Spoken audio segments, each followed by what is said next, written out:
Good morning student, I hope you all are doing well, and today I am going to discuss with you some basic question related to parallelogram. So in question you are given the measure of two adjacent angles of a parallelogram are in the ratio 4:5. Ratio given है किसकी? Adjacent angle के. Okay, find the measure of each angle of the parallelogram. आपको each and every angle बताना है. देखो यहाँ simple सी बात है, अगर मैं इसको A B C D let करती हूँ, triangle A B C D अगर मैं यहाँ पे लेट करती हूँ, सो बेटे क्या हो जाएगा? Angle A opposite to angle C and angle D is opposite of angle B, and we know that the opposite angles of the parallelogram are equal. अगर मैं इन टू एंगल्स को प्रूव कर देती हूँ, फाइंड कर लेती हूँ, तो ये तो अपने आप आ जाएंगे क्योंकि अपोजिट एंगल है पैरेललोग्राम के. अब यहाँ पे एडजेसेंट एंगल बोला, इसलिए मैंने यहाँ पे इनको रखा क्योंकि एडजेसेंट एंगल क्या होते हैं जिनकी कॉमन साइड होती है. अब देखो मैं इस एंगल की बात करती हूँ, एंगल बी ए डी, तब बी ए डी आया. एंगल सी डी ए, अगर मैं एंगल डी की बात करती हूँ तब बी ए डी आया. सॉल्यूशन में मैं बताती हूँ आपको. सबसे पहले हम क्या करेंगे, रेशो गिवन है, मैं लेट कर लेती हूँ. Let the adjacent angles of the given parallelogram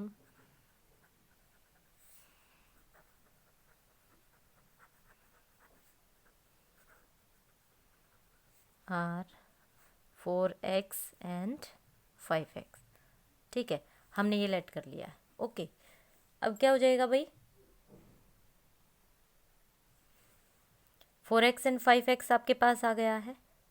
हाँ जी, अगर मैं बात करती हूँ angle B A D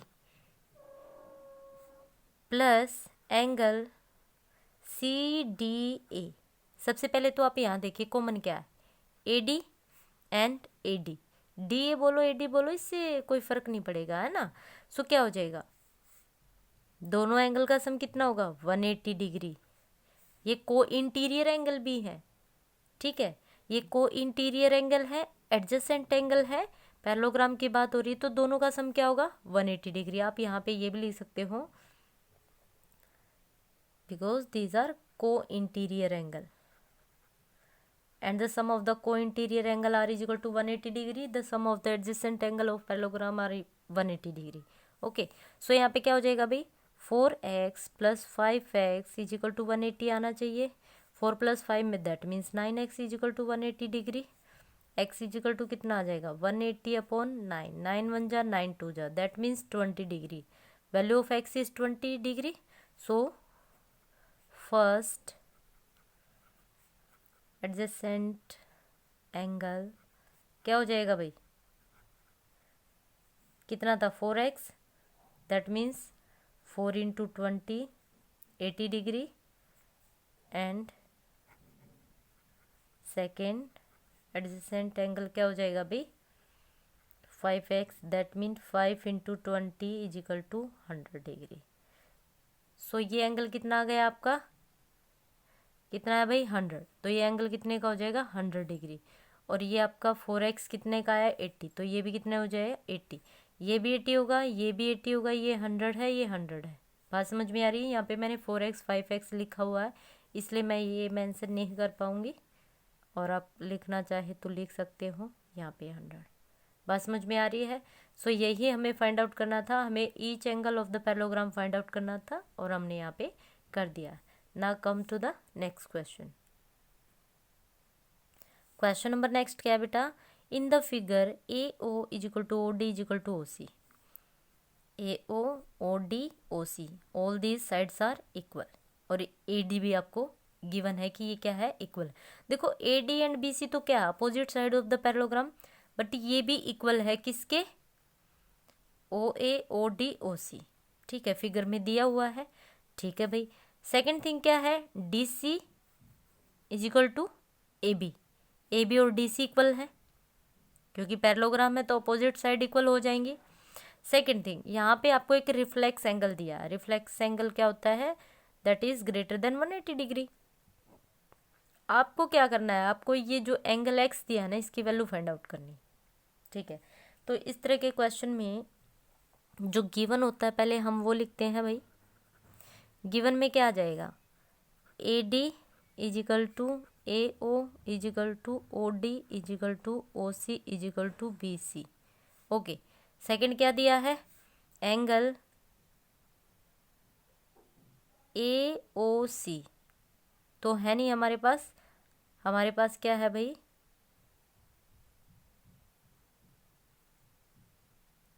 A O सी।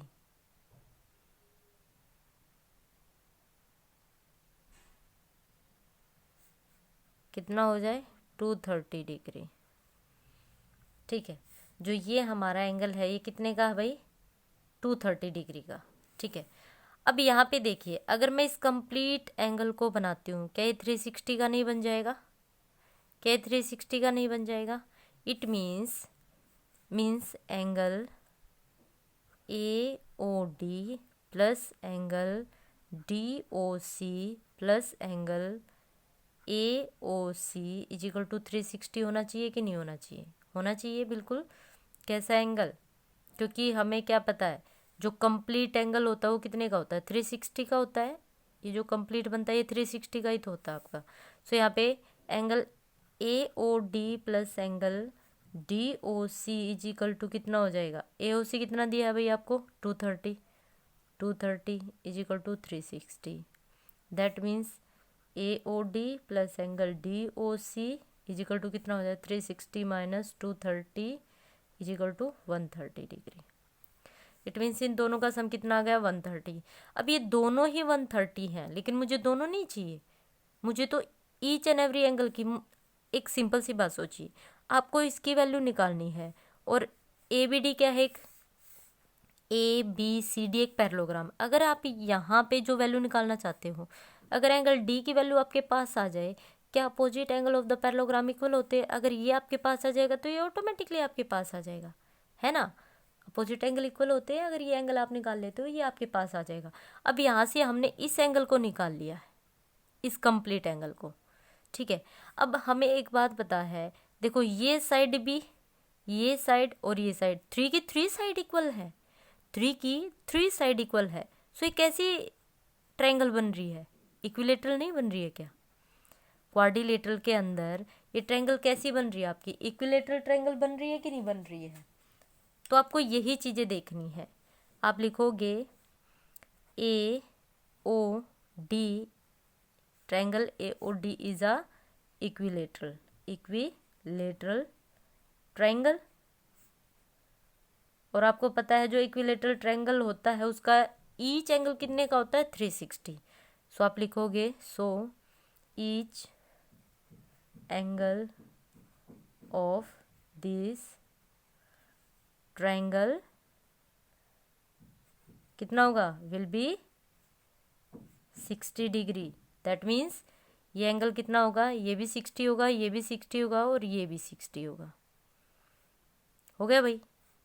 हाँ, एक बात तो हमें पता चली कि ये मुझे बनाना है, तो यहाँ 1 तो एंगल 60 का आ गया। अब ये बात देखिए आप, ये तो कंप्लीट 130 का है, क्या ये एंगल आपके पास नहीं आ जाएगा, बिल्कुल आ जाएगा।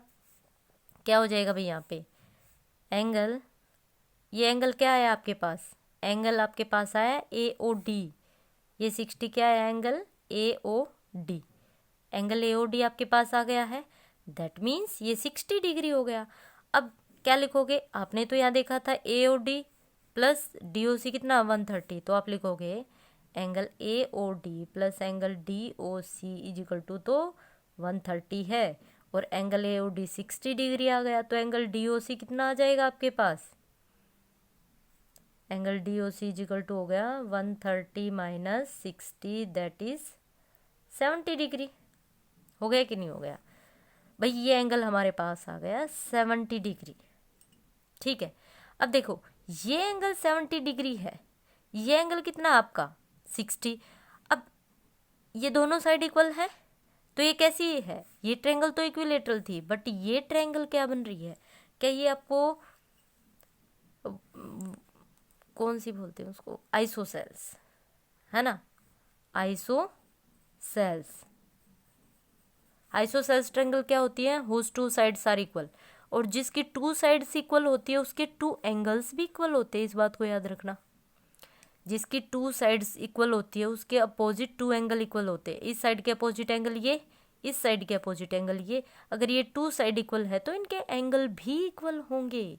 दैट मीन्स अगर आप इस एंगल को x लेट करते हो तो ये एंगल भी आपका x रहेगा। x तो ऑलरेडी गिवन, आप इसको y कर लीजिए। अगर ये एंगल y है तो ये भी क्या होगा, y। आप लिखोगे ये बात यहाँ पे,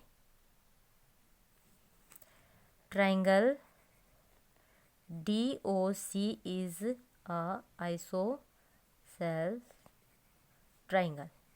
आइसोसेल्स ट्राइंगल हो जाएगी भाई। अगर ये आइसोसेल्स ट्राइंगल है दैट मीन्स गिवन क्या है क्वेश्चन में, OD is equal to OC means angle ODC is equal to क्या हो जाएगा, एंगल OCD मीन्स अगर मैं यहाँ पे y लेट कर रही हूँ तो ODC is equal to OCD is equal to क्या हो जाएगा, y। ठीक है, हाँ जी, सम कर लेते हैं। सो ये ट्रायंगल है और हमें पता है sum of the angle of a triangle कितना होता है, 180। देखो क्वेश्चन हाई लेवल के है भाई, मैं मानती हूँ, लेकिन पब्लिशर भी तो क्या है, एसचंद है, इसके क्वेश्चन हाई लेवल के ही होते हैं। 8th क्लास में इतने हाई लेवल के नहीं होते हैं NCERT में, बट है, आपको ये सभी समझना पड़ेगा क्योंकि एकदम 9th में आप इसी लेवल के क्वेश्चन देखते हो तो आप कन्फ्यूज हो जाते हो। ठीक है, तो अच्छी बात है आपका 8th क्लास में वो लेवल बनाया जा रहा है। हाँ जी, सो क्वेश्चन क्या हो जाएगा बेटे, angle DOC plus angle ODC plus angle OCD is equal to 180 होगा। Why, sum of the angle of a triangle होता है कि नहीं होता है, 180 होता है भाई। सो यहाँ पे एंगल DOC कितना है आपके पास, DOC 70 डिग्री है, प्लस ये कितना है y, ये एंगल भी क्या होगा y, क्योंकि हमने y लेट किया है, इज इक्वल टू 180। क्या आ जाएगा भाई, 2y is equal to 180 minus 70। So 2y is equal to कितना आ गया, 110। So y is equal to कितना हो जाएगा आपके पास, यहाँ पे सोल्व करके दिखाते हैं। 2y इज इक्वल टू कितना हो जाएगा, 2y is equal to 110 and y is equal to 55 degree. That means आपका ईच एंगल कितने का आ गया, 55 का। इट मीन्स ये जो एंगल है ये भी कितने का होगा, 55 डिग्री, और ये एंगल भी कितने का होगा, 55 डिग्री।